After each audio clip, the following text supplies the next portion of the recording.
तो हम लोग देख रहे हैं उत्तर वैदिक काल। 70 क्वेश्चंस डिस्कस हो चुके हैं। क्वेश्चन नंबर 71 है कि उत्तर वैदिक काल में गृहस्थ आश्रम, इसका मुख्य कार्य क्या था। 4 आश्रम थे, उसमें जो गृहस्थ आश्रम था उनका मुख्य काम क्या था। शिक्षा, त्याग, परिवार का पालन या तपस्या। गृहस्थ आश्रम में क्या होता था। परिवार पालन। ठीक है, सबको यही है सबका आंसर।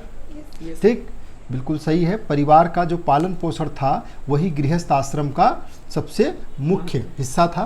ठीक है, जीवन का भी ये सबसे महत्वपूर्ण चरण माना जाता था। समाज के प्रति अपने कर्तव्यों का निर्वहन करता था। यह आर्थिक और सामाजिक व्यवस्था का आधार था। अन्य आश्रमों का भी पालन गृहस्थ पर निर्भर करता था, इसलिए इसे सबसे महत्वपूर्ण माना गया है। ठीक, उत्तर वैदिक काल में जो वानप्रस्थ था, इसका क्या अर्थ था। वानप्रस्थ, शिक्षा, वन में जाना, युद्ध या व्यापार।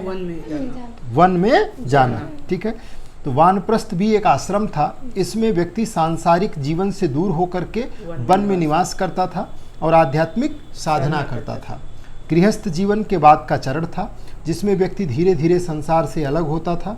आत्मचिंतन और ये तपस्या का समय होता था। उत्तर वैदिक काल में संन्यास का क्या अर्थ था। पूर्ण त्याग। ठीक है, व्यापार, पूर्ण त्याग, युद्ध या शिक्षा। पूर्ण त्याग। तो संन्यास का अर्थ क्या था। पूर्ण त्याग। ठीक है, संन्यास का अर्थ था ये जीवन का अंतिम चरण था। सभी सांसारिक बंधनों का त्याग करके मोक्ष की प्राप्ति का प्रयास करता था। ये पूर्ण रूप से आध्यात्मिक जीवन होता था। इसमें व्यक्ति केवल ज्ञान और आत्मा के चिंतन में लगा रहता था। इसमें ज्ञान और आत्मा के चिंतन में। उत्तर वैदिक काल में गुरुकुल का उद्देश्य क्या था।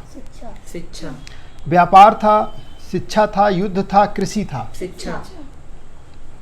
बहुत बढ़िया। शिक्षा का केंद्र था गुरुकुल, जहाँ विद्यार्थी गुरु के पास रह करके ज्ञान प्राप्त करते थे।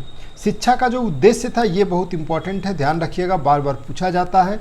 केवल ज्ञान देना नहीं था बल्कि चरित्र निर्माण और अनुशासन सिखाना भी था। ठीक, ये भारतीय शिक्षा प्रणाली की आधारशिला थी। ठीक, शिक्षा का मुख्य उद्देश्य क्या था। धन कमाना, चरित्र निर्माण, व्यापार, युद्ध। चरित्र निर्माण। तो चरित्र निर्माण और अनुशासन। ठीक है, चरित्र निर्माण और नैतिक विकास था। ज्ञान के साथ साथ अनुशासन और कर्तव्य पालन पर भी जोर दिया जाता था ताकि एक जिम्मेदार व्यक्ति का निर्माण हो सके। इससे समाज में नैतिकता और व्यवस्था बनी रहती थी। उत्तर वैदिक काल में व्यापार किस पे आधारित था। मुद्रा पे, वस्तु विनिमय पे, बैंकिंग पे, डिजिटल पे। तो किस पर था। वस्तु विनिमय। बिल्कुल सही है, वस्तु विनिमय प्रणाली पर आधारित था व्यापार, जिसमें वस्तुओं का आदान प्रदान किया जाता था। हालांकि धातु मुद्रा का भी आरंभिक उपयोग हुआ, लेकिन वस्तु विनिमय प्रमुख था। इससे आर्थिक गतिविधियों का विकास हुआ था।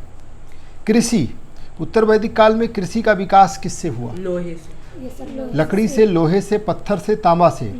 लोहे से। ठीक है, बिल्कुल सही है। लोहे के उपकरणों के उपयोग से कृषि का विकास हुआ।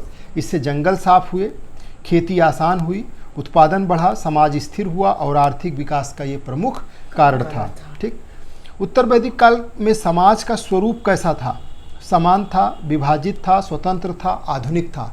कैसा था समाज उत्तर वैदिक काल में। ऋग वैदिक काल में तो समाज कैसा था।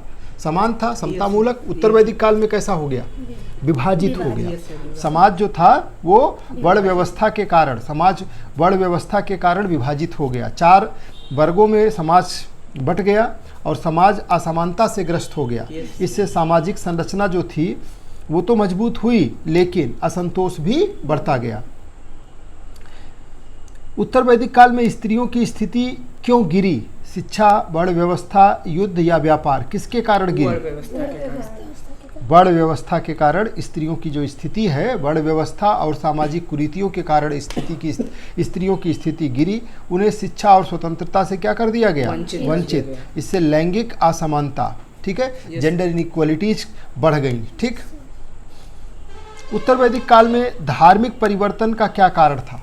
जो धार्मिक परिवर्तन हुआ उसका क्या कारण था। युद्ध, कर्मकांड, व्यापार या शिक्षा। कर्मकांड। ठीक है, कर्मकांडों के कारण उत्तर वैदिक काल में तय धार्मिक परिवर्तन प्रमुख कारण बना। सर बौद्ध धर्म। ठीक, हाँ, कर्मकांडों की जटिलता के कारण धार्मिक परिवर्तन हुए, लोगों ने सरल धर्म की ओर रुख किया, जिससे नए धर्म, बौद्ध धर्म, जैन धर्म, ये सब हाईलाइट हुए, ठीक है, अस्तित्व में आए। Yes sir.